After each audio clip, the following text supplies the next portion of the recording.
날이 좋아지고 있죠. 이번 주는 춘분이었습니다.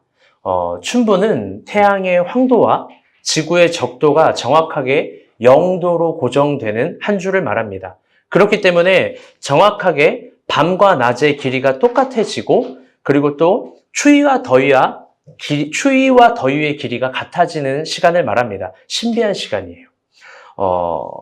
모든 시간에 모든 공간에서 모든 사람에게 봄의 길이가 같아지는 겁니다. 그래서 영어로도 참 재밌습니다. 표현이 Spring Equinox. 굳이 직역하면 동등한 봄입니다. 그런데 여러 상황을 통틀어 의역하면 봄이 갖고 있는 무게와 길이와 온도, 그것들이 모든 사람에게 평등해지는 이코녹스입니다. 여름에도 가을에도 겨울에도 이런 이코녹스가 존재하지 않는데 모든 계절에 봄에만 존재한다는 게 참으로 신기할 따름입니다. 어쩌면 이 봄의 무게와 온도와 길이야말로 하나님께서 모든 사람들에게 선물해 주고 싶었던 그런 하나님의 은혜가 아닌 줄 모르겠습니다. 다시 살아날 수 있고 희망찰 수 있고 일어날 수 있고 또 내일을 소망하게 하는 그런 은혜의 선물들. 그래서 주제 사람하고 같은 작가들은 이 스프링 이코녹스를 천지의 창조, 그 신비가 이루어진 날이 아닐까라고 생각하기도 합니다. 그런데 역설적이게도 이 날이 사순절의 정점에 있는 날입니다. 사순절을 어떻게 표현하면 좋을까요? 고난으로 표현할 수 있고 예수의 순환으로 표현할 수도 있고 기도로도 표현할 수 있겠습니다. 그런데 저는 사순절을 이렇게 표현하고 싶습니다.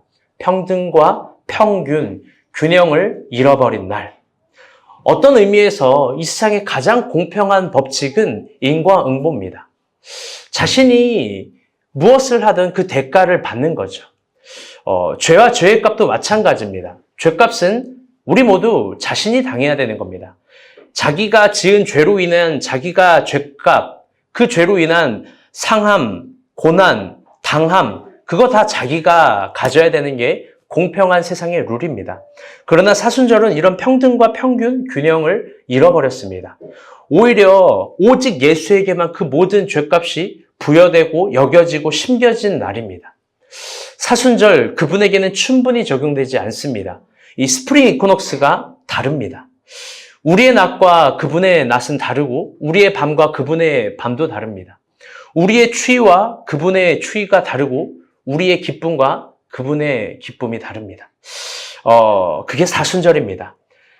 우리는 그 사순절 당당하고 고맙고 그런 마음보다는 죄송한 마음, 부끄러운 마음, 내가 참 미안한 마음, 그런 양심한 마음, 양심에 가득한 마음이 있었으면 좋겠습니다. 이 안온한 춘분의 사순절의 역사를 기억합시다. 가장 불공평한 그분의 사랑 방식은 우리 모두를 위한 겁니다. 아멘? 오늘 본문은 우리가 너무나도 잘 알고 있는 본문입니다. 바로 예수님의 통쾌한 승리가 담겨있는 본문이죠. 그런데 어쩌면 이 본문만큼 우리의 모습, 우리의 모순, 우리의 태도를 거울에 비춰주는 그런 본문이 없습니다. 그 거울에 비춰진 우리의 모습이 백설공주인지 이 마귀할멈인지 그건 우리가 한번 생각해 봤으면 좋겠습니다. 우리는 본문에 나오는, 성경에 나오는 바리새인을 언제든 쉽게 흉보지만 그 흉측한 모습이 어쩌면 우리를 닮아 있는 겁니다. 오늘 본문엔 그런 게 있습니다. 그런 오늘 본문은 마태복음 22장입니다. 여러분 한 주 동안 큐티 어떠셨는지요? 22장의 언덕을 넘어가기까지 한 주 동안 큐티를 내보신 분들은 많이 알겠지만 바리새인들과 수많은 논쟁들, 언쟁들, 쟁론들이 있었습니다. 바리새인들과 예수님은 어떤 논쟁점에 있었든지 예수님이 모든 부분에서 승리하였고 논쟁을 하고 언쟁을 하고 쟁론을 할수록 예수님이 메시아다라는 단순한 사실, 그 단순한 사실만 더욱더 고정적으로 확정될 뿐이었습니다. 그런데 바리새인은 이 지점에서 그것들을 거부합니다. 노골적으로 미워하고 원색적으로 예수를 비하합니다. 큐티를 해보신 분들은 알겠지만 예수님을 바알세불이라고 이 노골적으로 여겨버리기도 하죠. 번역한즉 마귀의 왕입니다. 배제와 포용을 쓴 미슬라브 볼프 같은 학자는 이런 고의성이야말로 가장 악마를 닮은 거라고 합니다. 자신이 행하는 일이 무슨 의미인지 알면서 자신이 미워하고 의도적으로 말을 만들어내고 셋업 범죄를 일으키고 한 사람을 파멸로 몰고 가는 표정과 언행과 의도와 아젠다가 뭔지를 알면서도 지속적으로 행하는 관성, 그게 악마 같은 거라는 겁니다. 마태복음 22장 전까지는 예수님은 세 가지 비유로 바리새인들과 논쟁을 하면서 바리새인들의 실상을 드러내십니다. 그것이 이번 주 월요일부터 토요일 큐티 내용인데요. 첫 번째는요, 예수님이 비유를 통해서 아버지의 명령에 순종한다고 해놓고 순종하지 않는 아들과 같다. 바리새인은 그런 사람들이다라고 이야기를 합니다. 두 번째 비유를 통해서는 바리새인들이 주인의 종뿐만 아니라 아들을 죽이고 유산을 빼앗는 포도 농부와 같다라고 이야기를 합니다. 마지막 비유를 통해서 종교 지도자들뿐만 아니라 좀 더 넓게 유대인 전체를 이 염두에 두고 말씀하시는데요. 내용인즉 임금이 잔치에 초청되었으나 세상 일에 바빠서 주인의 초대를 거절한 모습. 그게 바리새인들과 유대인이라고 비유하셨죠. 무엇보다 유대인들의 조상, 과거로부터 지금까지 하나님께서 수없이 보낸 그 하나님의 마음을 갖고 있는 선지자들을 거절하고 핍박한 그 조상들이 너희다. 너희다라고 아주 꼬집어서 이야기합니다. 그러면서 이런 명언을 날리시죠. 너희가 그들과 다를 바가 없다. 우리 따라해볼까요? 너희가 그들과 다를 바 없다. 너희가 그들과 다를 바 없다. 바리새인들은 이제 분노가 목끝까지 찹니다. 목끝까지 차오르는 이유는요. 예수님도 바리새인을 때리고 까고 비하하고 막 논쟁을 하는데 예수님을 이길 방법이 도무지 없는 거예요. 예수를 이기고 싶은데 예수를 이길 방법이 없기 때문에 그들은 새로운 결심을 합니다. 이기는 방법이 아니라 죽이는 방법입니다. 오늘 본문의 배경은 이런 맥락 속에서 시작이 됩니다. 우리 15절 말씀 읽어봅시다. 시작. 이에 바리새인들이 가서 어떻게 하면 예수의 말에 얼굴에 걸리게 할까 상의하고. 바리새인들이 고심 끝에 택한 방법은 예수를 이기는 게 아니라 예수를 죽이고자 결심했고 그 죽이고자 결심해서 고심 끝에 택한 방법은 예수의 스스로의 말에 올무를 걸리게 하는 방법입니다. 근데 우리가 볼 땐 이게 뭐 그렇게 특별한 방법일까 생각할 수 있습니다. 왜 그렇죠? 우리 부부들 항상 스스로의 말에 올무에 걸려 싸움에 집니다. 항상 이런 논쟁들이죠. 너 그때 이렇게 말했잖아. 아니 내가 언제 그렇게 말했어.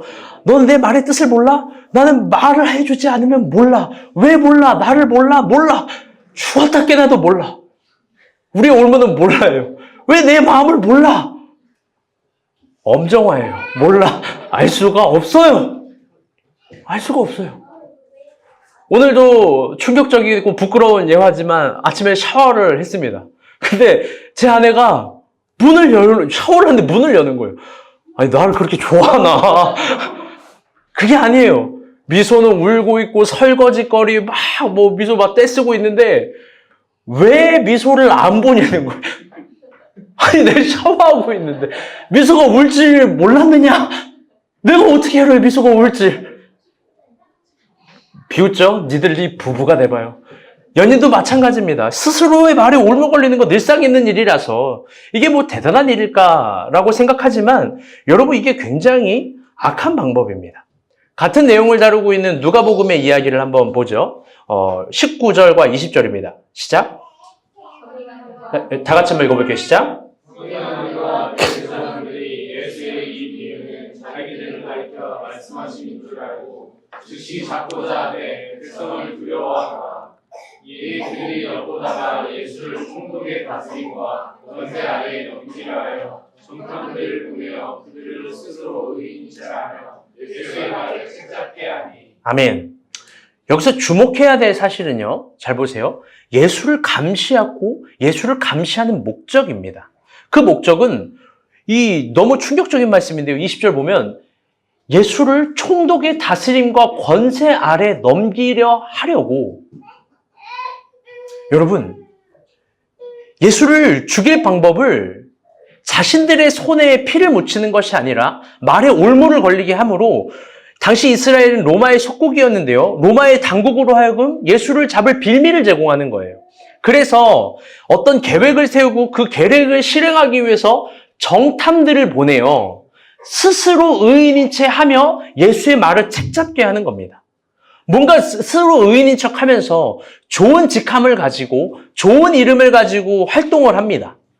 그런데 실제는 사건을 조작해서 위증해서 로마에 잡아 넣으려고 하는 거죠. 여러분, 이게 악한 겁니다. 이게 진짜 악마적인 거예요.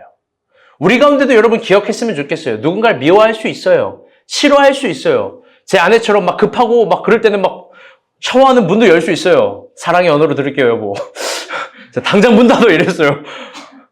여러분, 그럴 수 있어요. 그런데요, 지속적으로 밉다. 누군가를 파멸하고 싶다. 그 사람이 없었으면 좋겠고 죽었으면 좋겠다. 우리 아이들도 알죠? 여러분, 그거 악마적인 거예요. 그게 어떤 배경이냐면 바로 동전 논쟁입니다. 우리가 알고 있는 동전 논쟁 한번 봅시다. 16절입니다. 시작. 자기 제자들을 헤롯 당원들과 함께 예수께 보내어 하되 선생님이여 우리가 아노니 당신은 참되시고 진리로 하나님의 의를 가지시며 아무도 꺼리는 일이 없으시니 이는 사람을 외모로 주지 아니하시니이다. 스스로 의인인 척하는 사람들. 이 누가복음의 버전을 마태복음은 이렇게 말합니다. 자기 제자들과 헤롯 당원들과 함께 예수께 보냈다.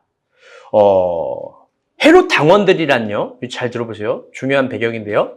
유대 민족의 해방이 당시 시대의 염원이었습니다. 왜냐하면 유대인들은 속국이었으니까요. 근데 그 염원을 버리고 정복자들에게 빌붙여서 헤롯을 찬양하고 로마가 맞다라고 이야기하고 유대 이스라엘이 틀렸다라고 말하는 사람들입니다. 그런 헤롯 당원들과 그 자기의 제자들이라고 말하는 사람들, 그 사람들이 지금 예수께 온 거예요. 여러분, 이런 사람들이 누구예요? 우리 대한민국 역사적 버전으로 이야기하면 친일파 아니에요? 매국노입니다. 그런 매국노의 논리가 17절의 논리입니다. 한번 들어보시죠. 시작. 그러면 당신의 생각에 어떠한지 우리에게 이르소서. 가이사에게 세금을 바치는 것이 옳으니까 옳지 아니하니까. 아멘. 가장 단순한 논리지만 너무나 무섭고 혐오스럽고 악마 같은 논리입니다. 서기 6년 로마의 이 코프니우스 총독은 유대 지방에 부임하자마자 유대 사마리아 사람들, 주민들에게 어떤 세금을 부여합니다. 이 주민세라는 건데요. 어린아이와 노인만 빼고 12살부터 14살 정도에 이르는 나이 때 65세까지 주민세를 바쳐야 되는 인두세입니다. 다 바치라는 거예요. 근데 생각해 볼게요. 유대인들은 주민세를 안 냈을까요?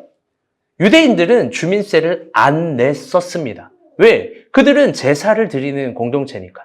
그런데 로마가 와서 새로운 세금을 부여합니다. 이때 반드시 내야 되는 돈은 지난주에 여러분에게 이스라엘의 화폐 개념을 5가지를 얘기해 줬는데 그 화폐가 아니라 로마의 은전인 데나리온으로 바쳐야 됩니다. 이를 위해서 호구조사를 합니다. 어느 집에 누가 몇 명이 사는지를 파악합니다. 그런데 이스라엘 백성들은 이 로마의 주민세를 절대 내지 않았어요. 왜 이스라엘 백성들은 그 주민세 납부를 거부했냐? 이유는 2가지인데요. 첫 번째, 너무나 단순합니다. 하나님이 홀로 이스라엘의 통치자라는 그 위대한 신앙, 율신이라는 신앙 때문에 그렇습니다. 하나님이 이스라엘의 지배자인데 로마 황제들에게 주민세를 내면 로마 황제가 우리의 통치자라고 인정하는 행위가 되는 거기 때문입니다. 2번째, 주민세를 바치는 데나리온의 은화, 거기에 황제를 신격화하는 글이 형상과 함께 새겨져 있기 때문입니다. 지난주에도 그 동전의 문구를 읽어드렸는데 이 문구예요. 만인의 주 신성한 아우구스티누스의 아들 티베리우 가이사입니다. 로마 황제를 신격화하는 문장이 이 데나리온에 있는 거예요. 잘 들어보세요. 이런 역사적 상황에서 저들이 예수를 유혹합니다. 저들이 예수의 범죄를 빠지게 합니다. 가이사에게 세금이 오르니까 옳지 않습니까? 만약에 예수님의 황제에게 세금을 바치지 말라고 하면 당장 정치적 반역죄로 체포됩니다. 그런데 반대로 황제에게 세금을 바치라, 돈을 내는 게 당연하다라고 말하면 유대인들로부터 온갖 비난을 받습니다.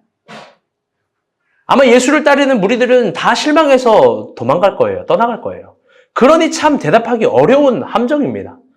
아마 바리새인들이 생각해도 기가 막힌 질문을 던졌다라고 이 회심의 미소를 짓고 있었을 거예요. 너 이번에 죽었다. 이 네 번째 논쟁에서. 아마 김미소 짓고 있을 거예요. 김미소 미소가 제일 무서워요. 뭔지 알 수가 없어요. 뭘 원하는지.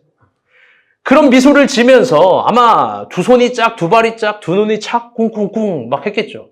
막 노래도 부르고 난리 났을 거예요. 예수 끝났다. 저거 내가 이겼다.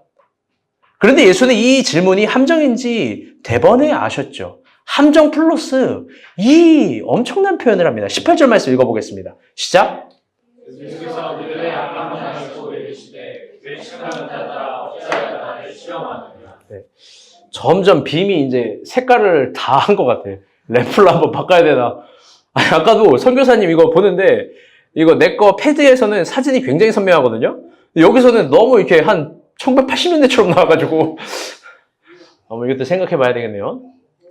왜 이게 무서운 말이냐면요. 이렇게 시작해요. 빨간색 글씨 정현이가 한번 읽어볼게요. 그들의 악함을 아시고 거기까지. 예수님이요. 그들의 악함을 알았다라고 말을 합니다. 여러분 그런데요. 이거 예수님이 잘 쓰는 표현이 아니에요. 그들의 악함을 알았다. 이거는 진짜 무서운 말이고 단순히 서로 간의 논리싸움, 말싸움을 넘어선 표현이에요. 그리고 예수님이 정확하게 정죄합니다. 이 외식하는 자들아 어찌하여 나를 나사하느냐, 시험하느냐. 참 재미있는 것은요. 그들은 스스로 의인인 척하고 연기했고 바리새인들이 직접 보낸 제자라고 호칭을 얻고 헤롯의 당원이라고 어떤 사회적인 명칭을 갖고 있습니다. 그것 말고도 필요에 따라서 더 많은 호칭과 명칭을 사용하면서 수많은 것들을 활용하고 사용하고 연기했을 겁니다. 필요에 따라서요. 왜? 그들은 그들이 원하는 걸 얻기 위해서입니다. 제자훈련 때 이야기했죠. 모든 지혜론의 그러니까 일반 사람들의 일반 세상에서 모든 지혜론의 일반론, 모든 관계론의 일반론은 다 이런 거예요. 원하는 것을 얻는 기술. 이 사회도 마찬가지입니다. 원하는 것을 얻으려고 연기를 합니다. 다양한 호칭을 사용합니다. 다양한 명함과 명칭을 필요로 해요. 여러분, 특별히 우리 결혼하는 우리 자매들 잘 들어보세요. 명함이 여러 개고 직함이 여러 개고 내가 하는 일이 여러 개다 다 사기꾼인 줄 아세요? 내가 해본 게 많다. 이거는 칭찬해 줄 만한데 내가 막 동시에 여러 개 갖고 있고 막 이것도 하고 저것도 하다 믿고 걸으세요. 만약 그래도 그 사람에게 믿음이 간다. 그러면은 정형주 아니면 김정현 가운데 정자 이 두 정에게 다 명함을 던지세요. 알아서 정돈하고 처리해 줄 거예요. 여러분 그런 사람 없어요. 그런 사람 없다고요. 그들은요 자신이 그것들이 이 세상은요 그것들을 지혜로운 방법이라고 사회를 살아가는 방식이라고 우리에게 요구할 수 있습니다. 여러 가지로 표현하면 되잖아. 여러 가지로 표현해 볼 수 있겠지. 여러 가지를 속일 수 있잖아. 필요하다라면 잘 들어봐요. 예수를 죽여서라도 네가 원하는 걸 얻어야지. 이쯤에서 신앙을 갖고 있는 우리가 어려운 지점이 있습니다. 그건 뭐냐면요. 이 세상에서 말하고 있는 것들이 사실 틀리지 않는 논리가 대부분이기 때문에 그래요. 제가 자극적으로 어떤 이야기도 했지만 우리가 이 세상을 살아갈 때 돈의 논리, 관계의 논리 틀린 말이 없습니다. 모두 다 맞는 말인 것 같아요. 그래서 신앙을 가지고 있으면 있을수록 혼돈하고 공허하고 흑암이 깊음 가운데 있습니다. 왜? 세상은 다 맞는 말이니까요. 여러분 세상 틀린 말 없어요. 얼마 전에 종영한 그 부잣집 막내 아들 거기서 진양철 회장의 몇 가지 명언으로부터 세상의 논리들을 한번 살펴볼게요. 이게 명언이에요. 잘 들어보세요. 어데 돈이 주인 나이바 붙는가 하더냐? 뭔 말이에요? 네? 경상도 사투리인데 다 알죠? 도준아 돈 그게 민주화다. 여러분 멋있는 말 아니에요?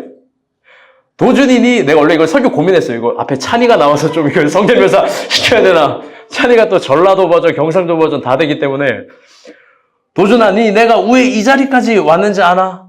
내한테 반기되는 위인은 내가 용서한 적이 없다. 그게 내 피를 나눈 형제라도 부모라도 말이다. 장사꾼이 이문 앞에서 부모, 형제, 삼관, 오륜 다 따지가 왜 돈을 벌겠노? 나는 장사꾼이다. 돈 잃었으면 유죄, 돈 벌었으면 무죄, 그뿐이다. 이제부터 마지막 명언이 제일 멋있어요. 남들은 오장육포락 하는데 너그 할배는 요 가슴팍 아래로 민망해 사실. 심보가 3개나 이탁하네. 여기 돈 욕심, 여기 부리는 사람 믿지 않는 의심, 요 아래는 누구라도 배신할 수 있는 변심. 나는 이 세계로 순양을 일으켰다. 네가 순양을 산다 했나? 도준이 니도 오장육보로 못 살 거다. 여러분 이거 멋진 명언 아니에요? 진짜 미안한데 나 10번 연습했어. 이걸 그냥 일반대 억양으로 하면 너무 재미없고 진짜예요. 밖에 미소는 울지 해라도 불지 막 이걸 막 어떻게 해야 되나 막 유튜브 이 명언 억양 보면서 내 노력을 가상히 여겨주길 바래요. 지금 굉장히 도망가고 싶어요, 여러분. 돈을 벌기 위해 명언이에요. 이것만큼 명언이 어디 있어요? 이것만큼 맞는 말이 어디 있어요? 논리로서 틀린 말이 없는 거예요. 다 지켜가 여러분 어떻게 돈 벌어요? 오장육부로 돈을 어떻게 버냐고요?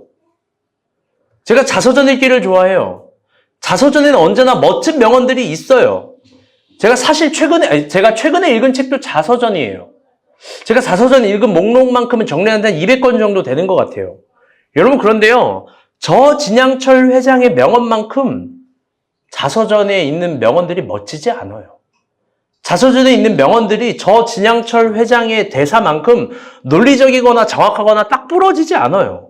여러분들 잘 들어보세요. 그게 바리새인들의 논리예요.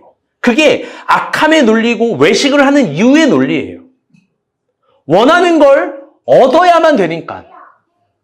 수단도 방법도 안 가리는 거예요. 여러분들 한번 봅시다. 과연 그들이 원하는 것을 얻을 수 있었는지. 예수님은 그 당연한 논리 앞에, 그 정확한 논리 앞에 이런 이야기를 합니다. 우리 21절 말씀 한번 봅시다. 시작. 그때 가이사의 것이니라. 이 주에 그런 죄 가이사의 것은 가이사에게, 하나님의 것은 하나님께 바치라. 아멘. 여기서 바치다라는 헬라어는요, 아포디돔이라는 단어예요. 아포디돔이. 이 아포디도미의 뜻은 이 바쳐라가 아니라 사실은 되돌려주다, 돌려주다라는 거예요. 번역하면 이렇게 돼요. 원어로 번역하면 가이사의 것은 가이사에게 돌려주고 하나님의 것은 하나님에게 돌려주라. 예수님은요, 가이사에게 세금을 바치라는 그 당연한 논리 앞에 더 당연한, 더 마땅한, 더 근본적으로 지켜야 될 하나님의 것을 제시합니다. 너네 바리새인들이잖아. 너네 바리새인들이잖아. 너네 하나님을 알잖아. 그럼 이 이야기는 어때? 그러면서 하나님의 것을 이야기를 해요. 그런데 여러분 천천히 살펴봅시다. 가이사의 것은 뭘까요? 가이사의 것. 그건 로마, 여러분 이게 하주가 우는 거를 염려하지 마세요. 우리 교회는 처음 오신 분들이 있어가지고 이 아이의 울음소리가 천국의 울음소리예요. 아멘? 수진자매 천희 형제 행복하겠어요? 천국의 울음에서 살아서. 네. 여러분 가이사의 것은 뭐냐면요, 로마가 부과한 세금이에요. 그리고 또 돈이 요구한 세상의 기준들입니다. 오늘날로 적용하면 그런 세상의 정당한 돈의 요구들, 그게 우리들에게 언제나 요구하는 지점이 있고 그걸 돌려줘야 돼요. 여러분 그게 당연한 거예요. 밥을 먹고 싶으면 밥값을 내야 되는 거고, 자동차를 타고 싶으면 기름값을 내야 되는 거고, 보험을 들고 싶으면 보험료를 내야 돼요. 그게 세금이든 뭐든 마땅한 겁니다. 데이트를 하고 싶어도 돈이 필요하고 그게 돈의 요구가 있다면 그걸 돌려줘야 돼요. 그게 세상의 상식이에요. 그걸 안 하면 도둑이 되는 거예요. 어때요? 우리가 본 교회 도둑 많죠? 농담이에요. 그게 이 세상을 살아가는 당연한 방식입니다. 그런데 한번 여러분 깊게 생각해 봅시다. 이번엔 하나님의 것은 뭘까요? 하나님의 것. 예수님은 그들에게 하나님의 것을 되돌려주라고 이야기합니다. 이게 어설픈 문장으로 보게 된다면 헌금 이야기하는구나 라고 생각할 수 있습니다. 왜? 세금 이야기하니까. 여러분 근데요, 이게 내러티브로서 헌금과 세금을 이야기하는 거로 문장만 본다면 그럴 수 있지만 이게 그런 게 아닙니다. 왜? 바리새인들은요, 당시 모두 정확한 헌금을 했어요. 그들에게 헌금이라는 것은요, 가장 자랑할 만한 것이에요.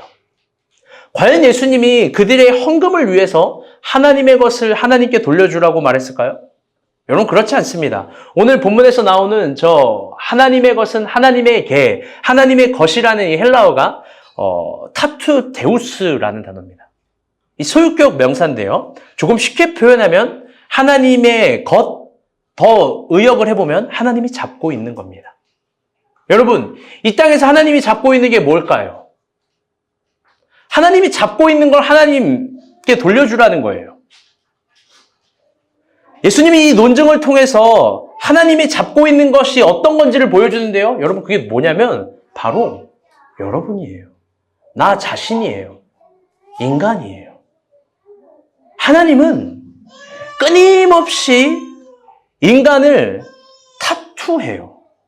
이 타투가 색이다, 그 타투의 의미를 라틴어로 번역하면 그럴 수 있지만 타투가 라틴어예요, 라틴어. 근데 헬라어 소유격은 그걸 잡고 있는 거예요. 예수님은 구약에서부터 하나님의 역사를 보면 끊임없이 그분은 인간을 잡기 위한 손짓을 하고 있는 거예요. 내가 너 타투하고 싶어. 타투 데우스 하고 싶어. 그래요, 핸드폰 잡아요. 잡고 싶은 거예요. 마이너스 2점. 진짜예요. 아마 예수님은요, 이 논증을 통해서 이렇게 말하고 싶었는지 모르겠어요. 너희가 동전을 황제에게 드렸다면 너희는 너희 자신을 누구에게 드리고 있냐? 오늘 본문의 이야기는 세금과 헌금을 넘어서 결국 우리는 누구를 위해 무엇을 위해 살고 있는지를 꼬집어서 물어보는 겁니다. 더 나아가 당신들은 누구의 것인가를 정확히 물어뜯고 찢어서 되묻는 겁니다. 너를 잡고 있는 분에게 너를 드려야지. 하나님의 것, 그게 넌데 너는 너를 하나님께 드리니? 잘 들어보세요. 물질이요, 사람의 소유예요. 그게 사람의 주인이 될 수 없어요. 정치 권력도요, 사람이 부리는 거지 그게 사람의 주인이 될 수 없어요. 더 나아가 정치 권력이 세운 황제도요, 사람의 주인이 될 수 없어요. 왜? 오직 인간의 주인은 하나님이라는 것이 우리의 신앙 고백이에요. 우리의 주인은 가이사가 아닙니다. 아멘? 우리의 수천 년 동안 지켜온 신앙의 고백과 신앙의 자긍심은 여기에 있는 거예요. 다 같이 따라볼까요? 하나님만 우리의 왕이다. 여러분, 가이사의 것은 가이사에게 줄 수 있죠. 그런데 하나님의 것을 가이사에게 줄 수는 없는 법입니다. 그건 진짜 망하는 거예요. 사순절, 가장 하나님의 것이라고 확신할 수 있는 거, 여러분 그거 나 아니에요? 여러분, 내가 얼마나 귀하고 소중한데요. 내가 얼마나 위대한 존재인데요. 여러분, 사순절 잘 생각해 보세요. 사순절, 예수님이 십자가에 죽으신 이유, 예수님이 십자가를 걸어가신 이유 뭐예요? 나의 죄를 용서하고 그분이 죽으심으로 나와 하나님과의 관계를 여시고 나를 소유하고 나를 하나님, 그 천국, 그 완전한 백성을 만들기 위한 너무나 당연한 것들 아니에요? 그게 뭔지 모르겠지만 그걸 위해서 그분은 값을 대신 치른 거예요. 여러분, 내가 얼마나 소중하고 존귀합니까? 그런데 너무나 슬픈 것은 우리의 그 소중한 존재성을 너무나 쉽게 가이사에게 던져준다는 거예요. 언제나 그 앞에서 절하고 경배하고, 여러분이 먹고 다니는 거, 그거 진정 중요한 문제입니다. 먹고 사는 거. 여러분, 먹고 사는 문제, 여러분 그 중요한 문제예요. 먹고 사는 게 그런데요. 잘 들어봐요. 뭐 필기하지 말고 잘 들어봐. 그게 인생의 주제어는 아니에요. 여러분, 생존 본능에 돌을 던질 사람이 어디 있어요? 그런데 잘 새겨 들으세요. 인생은 그렇게 천박하게 만들어지지 않았어요. 조금 더 깊게 생각해 봅시다. 이 예수님이 있기 전의 과정인데요. 19절부터 21절입니다. 이 예수님의 대답이 있기 전의 과정이에요. 한번 다 같이 읽어보겠습니다. 시작. 지금 내 손을 내게 보이라 하시니 그날 영 하나를 가져왔거늘 그때서 말씀하시되 이 형상과 이 글이 누구의 것이냐 이그때 가이사의 것이니이다. 이에 이르시되 그런즉 가이사의 것은 가이사에게 하나님의 것은 하나님께 값이다 하시니. 아멘. 여러분, 예수님이 바리새인들에게 이렇게 이야기를 하는 거예요. 딱 그 논쟁이 있기 전에 용식 형제 19절 빨간색 글씨 한번 읽어보세요. 세금 낼 돈을 내게 보이라. 거기까지. 바리새인들에게 그래? 세금 낼 돈 일단 나한테 보여봐. 그러면서 또 빨간색 글씨 여러분 다 같이 읽어봐요. 시작. 세금 낼 돈을 바리새인들에게 보이라는 거예요. 그리고 거기에 새겨진 글의 형상과 글의 문자를 읽으라고 합니다. 아까도 이야기했지만 그 문자에는 만인의 주 신성한 아우구스티누스의 아들 디베료 가이사의 형상이라고 얘기하는 거예요. 그런데요, 여러분, 저는 그 바리새인들의 주머니에서 데나리온을 꺼내게 하신 예수님의 의도가 정말 천재 같아요. 더 나아가 그 동전의 동전의 문장을 회중 앞에서 읽어보라는 예수님의 의도에 정말 소름 돋아요. 왜? 바리새인 주머니에 여러분 잘 봐요. 이 주머니에 뭐가 들었을지 어떻게 알아요? 여러분 내가 이 주머니에 원화가 들었을지 달러가 들었을지 엔화가 들었을지 페소가 들었을지 여러분 어떻게 알아요? 모르는 거예요. 그렇죠? 모르는 겁니다. 여러분 그런데요. 예수님은 이걸 직접 꺼내보라고 합니다. 그러면서 바리새인들 주머니에 이스라엘의 화폐가 아닌 로마의 데나리온이 나오게 하면서 그들 스스로 로마의 통치를 받는 황제임을 인정하게 된 거예요. 여러분, 바리새인들은요, 스스로 누구인지가 증명이 됐어요. 겉으로는 하나님을 위하는 사람이지만 그들의 주머니에는 가이사를 위한 돈이 있는 거예요. 소름 돋지 않아요? 정주희, 너가 나한테 그런 시험 들어? 너 주머니에 있는 돈 꺼내봐. 엔화. 엔화에 새겨져 있는 그 형상을 읽어봐. 바로 그냥 광화문 끌려가요. 농담이에요. 오늘 옷도 빨간색인데 조심하세요.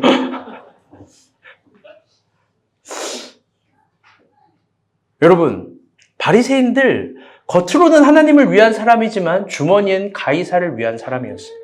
자기 자신 안에 있는 사람이에요. 하나님께 자기를 드리는 사람이 아니라 하나님께 도둑질하는 사람이죠. 그들은요, 자신의 삶에, 잘 들어보세요. 삶에 황제의 형상과 황제의 글씨를 새겨가고 있는 거예요. 그게 저들의 주머니의 대답이에요. 우리 주님도요, 오늘 우리에게 묻습니다. 또 물을 수 있어요. 우리가 늘 가지고 다니는 우리의 일상, 우리가 늘 꺼내놓을 수 있는 우리의 삶, 거기에 새겨진 형상과 글이 누구 거냐고 물어보는 거예요. 여러분, 한번 진지하게 생각해봐요. 여러분 마음 가운데, 여러분 주머니 가운데, 여러분 일상 가운데 새겨진 형상과 글, 여러분 가이사 건지 하나님 건지, 여러분 우리가 그토록 애쓰고 노력하는 모든 것들이 가이사의 것을 드리기 위함인지 하나님의 것을 드리기 위함인지, 여러분 이 불편한 질문에 한 번은 직면해야 돼요. 왜? 가이사도 살아있고 하나님도 살아있으니까. 여러분 가이사 살아있어요. 하나님도 살아있다고요. 우리도 살아있어요. 우리의 삶에 새겨진 형상과 글에 한 번쯤은 부끄러워해야 되고 양심에 찔려야 되고 괴로워해야 돼요. 그게 가이사의 형상과 문장이 더 많다면. 여러분 우리의 신앙을 너무 자신하지 마요. 우리의 신앙을 너무 확신하지 마요. 주님이 딱 꺼내라고 했을 때 몰라요. 뭐가 튀어나오는지. 저는 더 이상 속지 않아요.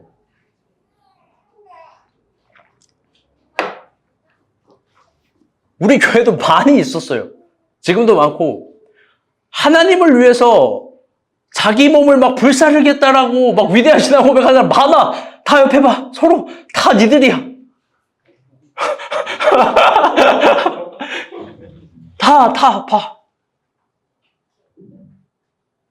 그런데 속지 않는다고. 나 자신도 나 자신을 확신하지 않아요. 주님이 원하실 때 십자가 질 수 있는 사람 베드로도 못 졌어요.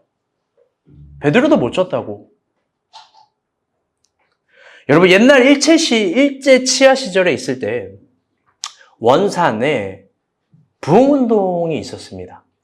그때 신사참배가 만연했었고 그것을 타개하기 위해서 제1회 원산 부흥운동이 이루어졌어요.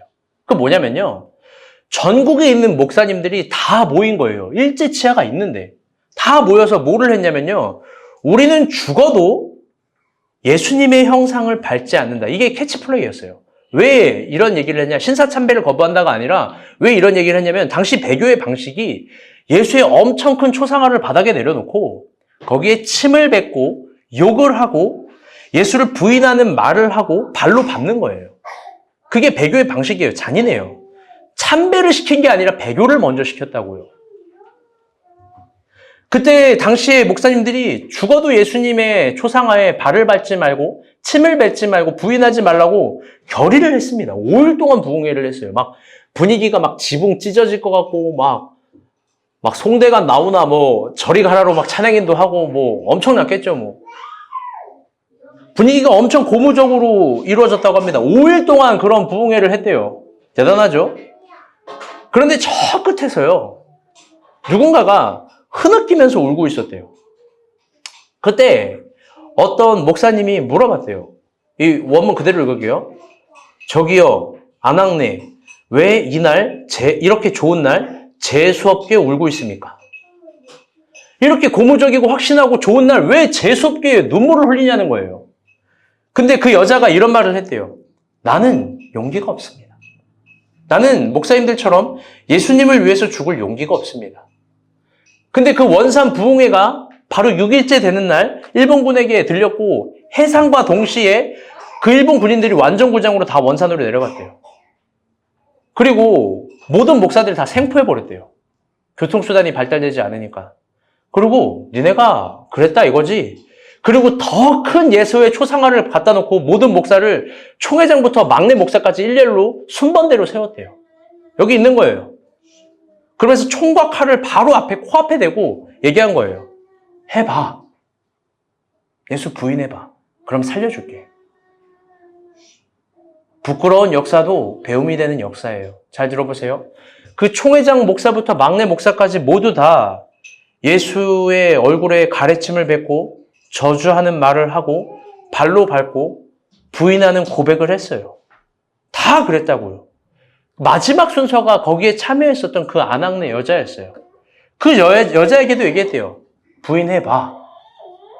근데 그 여자의 대답이 이거예요. 살려주세요. 1분만 살려주세요. 1분만. 그리고 그 1분 동안 뭐 했냐? 그 여자가 무릎을 꿇고 자신의 소매와 자신의 저고리와 자신의 치마로 우리 예수님 하면서 가래침 다 닦았대요. 가래침 다 닦고 나를 위해서 죽으시는 우리 예수님 하고 그 앞에서 입을 맞추고 껴안고 그리고 그냥 총 맞고 죽었어요.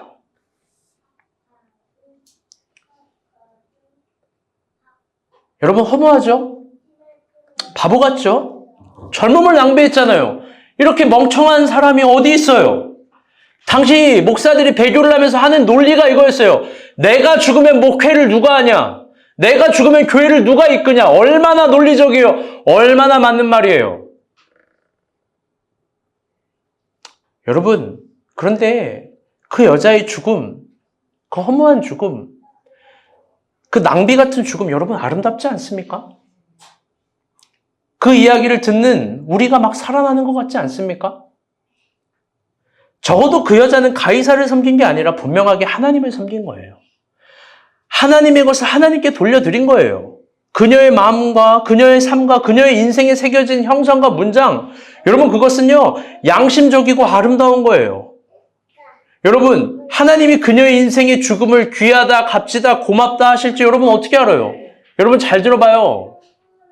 아무도 자신하지 마요. 아무도 자신의 신앙을 확신하지 마요. 더 나아가 이 땅의 삶이 끝이라고 여기지 마요. 이 땅 이후의 삶도 여러분 있는 거예요. 사랑하는 여러분, 한 번쯤은 고민해 봅시다. 우리의 마음에는 무엇이 생겨져 있습니까? 우리의 가치관에는 어떤 형상과 글이 있습니까? 여러분 오늘의 외형을 봅시다. 인간사님 찬양 로맨 16, 19 say 난 그걸 굳이 왜 한글로까지 친절하게 적어줬나? 우리의 학력을 의심하는 건가? 물론 항미를 위한다, 미소를 위한다 그러는데 할 말이 없어요.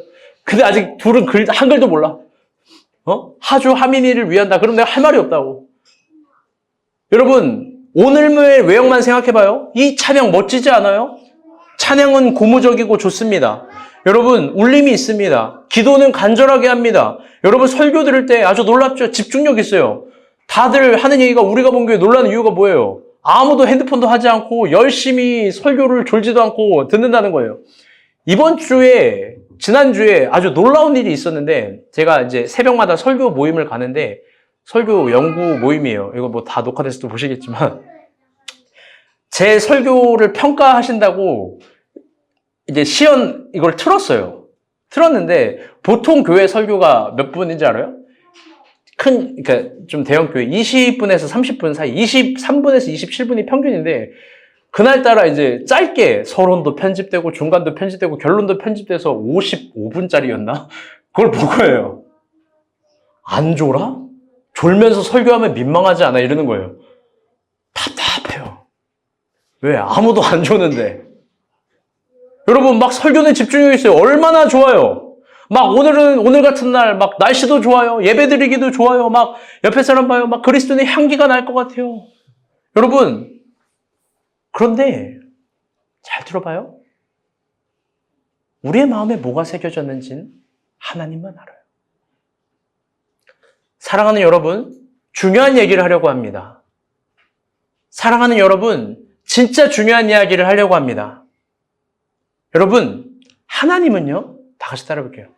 하나님은 교회에서 믿는 것이 아니다.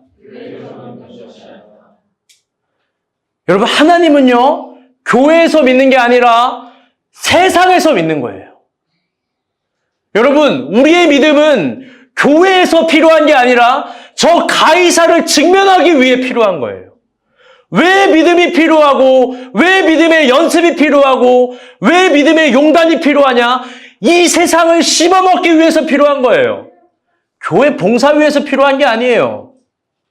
교회 봉사, 여러분 순서가 되면 할 거예요. 그러기 전에는 꿈도 꾸지 마시고 희망하지도 마세요. 단, 여러분의 순서와 질서가 될 땐 그 십자가 지는 거예요. 구레네 시몬처럼 대신 지는 거예요. 여러분, 제가 정연히 응원해 주라고 그랬죠. 이번 주에도 5만 가지 것들 때문에 화가 나고 짜증이 났을 거예요. 여러분 모르겠지. 내가 뭔 잘못을 했지? 내가 아무 잘못도 안 했는데. 잘 들어봐요. 왜 이번 주 식사 투표하라니까 4명 안 했어요? 예? 왜 뒤늦게 했어요? 여러분 그게 얼마나 귀찮고 짜증나는지 알아요? 근데 뭐 추가적으로 밥 먹는다. 정연이 티 안 내요. 그런데 속으로 막 소가리를 했을 거예요. 어이씨. 예? 그걸 매번 또 엑셀 작업해가지고 파악하는 정주희. 얼마나 스트레스 받겠어요? 예? 둘이 스트레스 받아봐요. 어떻게 돼요? 거기까지. 근데 하는 거라고. 오늘 아침에도 내가 화이트보드 좀 더 큰 게 필요하다. 다이소 가면 있다고 하더라. 가봐라. 여러분 제가 주일 아침 예배드리기 한 3시간 전에 전화해요. 짜증나겠죠? 힘들겠죠? 근데 해야 될 순서니까 하는 거예요. 가서 뭘 하는지 알아요? 전사님 업되는데요? 그런데도 저한테 싫은 말 한마디도 안 해요.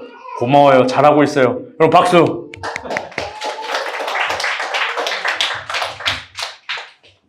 여러분, 하나님은요, 교회에서 믿는 게 아니라 세상에서 믿는 거예요. 우리의 믿음의 유효함은 가이사 앞에 직면될 때 더 표현되는 거예요. 전능하사 천지를 창조하신 하나님 아버지를 내가 믿사오며 라는 고백은 우리끼리도 하는 거지만 세상 앞에서 하는 겁니다. 여러분 그러니까 예수의 저 질문, 네 주머니에 뭐가 있는지 좀 보자. 네 주머니에 있는 것 좀 읽어보자 할 때 우리가 부끄럽지는 말아야 돼요. 어쩌면 부끄럽지 않기 위한 노력, 그분을 감동시키기 위한 노력, 그분에게 뭔가를 더 큰 거를 바라는 노력 말고 부끄럽지 않기 위한 그 노력이 가장 제대로 된 신앙의 첫 발자국인지 몰라요. 사랑하는 여러분, 믿음이라는 이름으로 가이사의 것을 탐하지 말아요. 가이사의 것은 가이사의 것이고 하나님의 것은 하나님이에요. 하나님의 것이에요. 그 하나님의 것은 다 같이 따라해볼게요. 나입니다. 더 크게 나. 여러분들 오해하지 마세요. 우리가 흔히 하는 오해와 착각, 오만과 편견은 나를 하나님께 드리면 망한다라고 생각하는 거예요. 나를 믿음으로 살면 막 그 다 망할 거라고 생각해요. 여러분, 근데 오히려 그렇지 않아요. 사역을 하면서 위대하게, 정말 고맙게 아주 풍부한 저만의 사역자들만의 감각이 있는데 그건 뭐냐면요. 많은 신앙생활의 처음과 중간과 결론의 이야기를 많이 듣는다는 거예요. 사역자들이 인생을 들을 수 있는 그런 유익함이 있어요. 끼리끼리가 아니라 다양한 인생들. 근데 그 결론을 보면요. 하나님의 식과 법대로 하면 성공한다. 그 단순한 거, 여러분 그게 진짜던데요? 그게 진짜예요. 여러분 근데 그 하나님의 방법이라는, 하나님의 식이라는 그 가장 기초는 주님과 거래하는 게 아니라 주님께 나를 드리는 거예요. 주님께 나를 드린다라는 건 지금 우리가 전도서 성경 공부를 하면서도 알겠지만 그분의 속력과 그분의 방향과 그분의 주도권에 나를 드리는 거예요. 그게 뭐예요? 오늘 지금 여기에 있는 나 이만큼만 보자는 거예요. 거기에 위대한 것들이 있으니까요. 여러분 요즘 넷플릭스 1위가 뭐예요? 넷플릭스 1위. 다들 넷플릭스도 안 보고 제자훈련 기간에 다들 성경 보고 기도하고 막 그러죠? 그래요. 요즘 넷플릭스 1위, 뭐 저도 넷플릭스를 안 깔아서 모르는데 나는 신이다 이래요. 나는 신이다. 이단에 관한 이야기잖아요. 그러면서 이단 나는 신이다. 우리나라에 하나님이 한 17분 정도 돼요. 예수님이 한 24명 정도 된대요. 성령님은 한 3분 정도 되시고 싹 다 여기에 모셔오고 싶어요. 싹 다 모셔와서 그냥 한 달까지 해드리고 싶은데 여러분 근데 그 이단에 관한 이야기인데 그 이단의 교주 잘 들어봐요. 이거 중요한 얘기예요. 그 교주가 섬기는 게 뭘까요? 많은 성도들은 그 교주를 섬기고 그 교주가 섬기는 게 뭐냐? 여러분 욕망이에요. 욕망. 성적인 욕망, 돈의 욕망, 폭력의 욕망, 내 마음대로 하고 싶은 욕망. 문화인류학자인 사이토 다카시라는 엄청 유명한 학자가 있어요. 그 학자는요, 이런 힘을 몬스터니즘이라고 불러요. 번역한즉 인간이 괴물이 되게 하는 힘이에요. 여러분 근데 잘 봐요. 여기서 이상한 사회 현상이 있어요. 그 몬스터니즘, 인간이 괴물이 돼가는데 돈과 성과 폭력과 이런 것들을 마구잡이로 강탈해가고 수탈해가면서 괴물의 형상이 되어가는데 여러분 왜 사람들이 여기에 현혹될까요? 바보같이 죽어라 모은 재산도 너무나 소중한 내 성도 가족도 여러분 왜 다 갖다 버릴까요? 왜 폭력 앞에서 다 당하고만 있는 걸까요? 여러분 왜 사람들이 현혹되는 거예요? 냉정하게 현혹이라는 가치관을 버리고 뭐 신천지든 나발이든 뭐 안식교든 뭐 JMS든 성경 공부 뭐 들어보잖아요? 그 굉장히 유치하고 외설적이고 그냥 색 맞추기, 글자 맞추기, 단어 맞추기 그게 무슨 놈의 성경이고 공부예요. 딱 김미소 정도의 타요 그림장 맞추기예요. 진짜예요. 하은이가 하는 무엇이 똑같을까? 젓가락 2개가 똑같이 뭐 이런 거예요. 여러분 근데 왜 거기에 현혹되냐? 여러분 잘 들어봐요.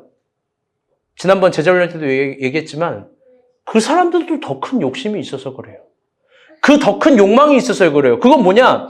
내가 이걸 바쳐야 더 큰 축복을 받는다니까 바치는 거라고 자발적으로. 내가 이걸 더 바쳐야 더 어마어마한 걸 얻는다니까 여러분 이걸 막 바치는 거예요. 여러분 거기 그 욕망엔 다 신이 되는 거예요. 나는 신이다. 다 신이 돼요. 제가 그래서 이거 아까 못 갖고 왔는데 여러분 봐봐요. 이게 무슨 라면이에요? 이것도 신이라고 하면 나는 신이다. 나는 신라면이다. 이거 막 신이라고 섬기는 거예요. 여러분 내가 그래서 막 얘기했잖아. 나는 신이다. 이거 나는 신이다. 막 그러면서 이거 신발이 신이 되는 거예요. 막. 예? 다 죄가 다 신이 되는 거라고. 신의 이름으로 나는 신이다. 여러분 이런 건 하나님을 믿는 게 아니에요. 여러분 우리의 믿음이 이런 걸 믿음으로 부르지 마요. 하나님께 거래를 하는 게 믿음이 아니에요. 물론 그분은 우리에게 믿음을 요구하고 거래적 형태로 다가올 수도 있겠어요. 그러나 축복을 담보한 거래는 더한 미신이에요. 주님이 믿음을 요구할 때 그 지점으로 나아가는 것과 가이사의 것을 탐하기 위해서 믿음으로 나아가는 건 전적으로 다른 차원이에요. 여러분, 우리 그런 걸 믿음으로 부르지 맙시다. 아멘? 마지막으로 한 구절 더 봅시다. 22절입니다. 시작. 아멘. 여러분, 이 말 좀 어색하지 않아요? 이 말? 우리 주의자매, 아니 충한 형제, 이 빨간색 글씨 읽어봐요. 듣고 놀랍게 여겨 예수를 떠나가니라. 여러분, 신약에서 가장 보통의 반응은 이거였어요. 예수의 기적을 놀랍게 여기더라. 그의 가르침을 놀랍게 여기더라. 그가 행하신 모든 걸 놀랍게 여기더라. 그 다음에 그 대이해가 뭔지 알아요? 예수를 따라갔다. 예수와 함께했다. 그런데 이 바리새인들은요, 예수의 말씀에 놀랬고 예수를 따라갔다가 아니라 예수를 떠나간 거예요. 왜? 원하는 걸 얻지 못하니까. 그들은 그들의 주머니에서 가이사의 돈을 꺼낼 때부터 그 가이사의 돈의 형상을 읽을 때부터 스스로 증명한 거예요. 난 사실 하나님과 관심이 없는 사람이라고. 여러분, 예수께 놀랐다면 예수를 따라가야 되는 거예요. 아멘? 그분의 가르침을 받았다면 그분을 떠나면 안 돼요. 여러분, 예수님께 은혜를 받았다면, 그분의 축복을 받았다면, 놀라움이 있다면, 여러분, 그 예수를 따라가야 되는 거지 떠나가는 게 아니에요. 여러분, 저는 어설픈 포기를 설교하는 게 아니고, 여러분이 갖고 있는 것들을 내려놓음을 이야기하는 게 아니에요. 또 반대로 하나님이 더 큰 축복을 줄 거다, 어마어마한 부를 줄 거다를 말하는 것도 아니에요. 단, 정말 주님이 저 논쟁, 십자가를 지는 저 마지막 논쟁 앞에서 주고 싶었던 교훈은 너네가 지금 하나님을 따라가는 게 진짜냐라고 묻는 거예요. 여러분, 소중한 걸 포기하지 마요. 우리 주님께 은혜를 받았으면 끝까지 우리 주님을 따라가야 되는 거예요. 우리가 본 교회, 여러분 포기하지 마세요.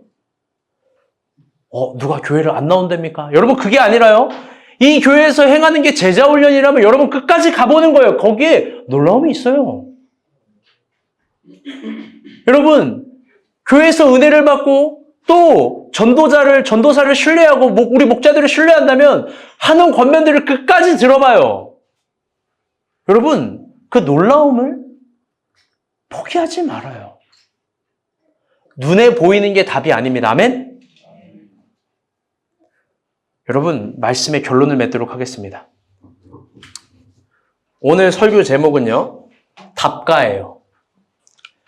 대답을 노래한다라는 뜻이죠, 한자어로. 대답의 노래, 답가. 고려 말에 여러분이 잘 알고 있는 이야기예요. 이방원과 정몽주는 고려의 개혁과 조선의 건국을 두고 서로 의견이 달랐어요. 고려 말, 고려 말 개혁을 해야 되는 거냐, 아니면 조선을 건국해야 되는 거냐. 이방원도 정몽주도 서로 걸출한 인물이었기 때문에, 논리에서 지지 않기 때문에, 따르는 수많은 세력이 있기 때문에 그거 쉽게 결정할 수가 없는 겁니다. 그때 먼저 이방원이 정몽주에게 노래를 불러요. 새로운 주인을 섬기자 하여 하여갑니다. 하여가 이런 노래예요. 이런들 어떠하리, 저런들 어떠하리, 만수상 드렁치기 얽혀진질 어떠하리, 우리도 이같이 얽혀서 100년까지 누리리라. 여러분, 참 재미있고 좋은 제안 아닙니까? 야, 그렇게 살아도 돼. 저렇게 살아도 돼. 진양철 회장의 표현대로 하면, 야, 그 오장육보 그거 버려도 돼. 오장육보대로 사는 거 아니야. 지금 대세가 이거면은 이렇게 따르고, 야, 그냥 엉켜줘도 돼. 잘 먹고 잘 살기만 하면 되지. 현세론 이야기한 거예요. 여러분들, 거기에 대한 답가, 정몽주의 답가가 여러분 알죠? 단심가예요. 제가 읽어드릴게요. 아니요, 이거 제가 못 읽어요. 이거 김찬희 형제 읽어주세요. 단심과 하면 김찬이에요. 네, 읽어주세요. 심수봉 버전으로 읽으세요. 이 몸이 지고 죽어 100번 백골이 지고 되어 님 향한 1편 단심이여 하실 줄이 있어요. 아멘. 여러분, 이 몸이 죽고 죽어 100번 고쳐주고 백골이 진토되어 넋이라도 있거너건 님 향한 1편 단심에 가실 줄이야 있으랴. 다 우리 남편들 아내한테 이런 거 하나씩 써 보내자고요. 우리 연애하시는 분들 다 써 보내세요. 여러분, 정몽주의 결기가 아름답지 않습니까? 그런데 역사의 정몽주는 실패자예요. 가이사를 위한 세상을 펼칠 때는 하여가가 유리하겠습니다. 논리에도 맞고 부르기도 좋고 달아요. 얼마나 부르기 좋으냐면 서태지도 부르고 하여도도 부르잖아요. 네? 그런데 여러분, 하나님을 위한 세상을 펼칠 땐 단심가예요. 이런들 어떠하면 안 되고 저런들 어떠하면 안 돼요. 여러분, 고쳐 죽고 또 죽고 100번 고쳐 죽어도 님 향한 1편 단심 이러면 안 되는 거예요. 십자가가 그런 겁니다. 그 결기가 하나님 나라를 이 땅에 초대할 겁니다. 아멘? 가이사의 것 가이사에게 돌려주고 하나님의 것 하나님에게 돌려드립시다. 우리를 하나님께 돌려드립시다. 아멘? 그게 하나님을 섬기는 방법이고 가이사에 대한 우리의 답가입니다. 우리 같이 찬양하고 기도하며 나아가겠습니다.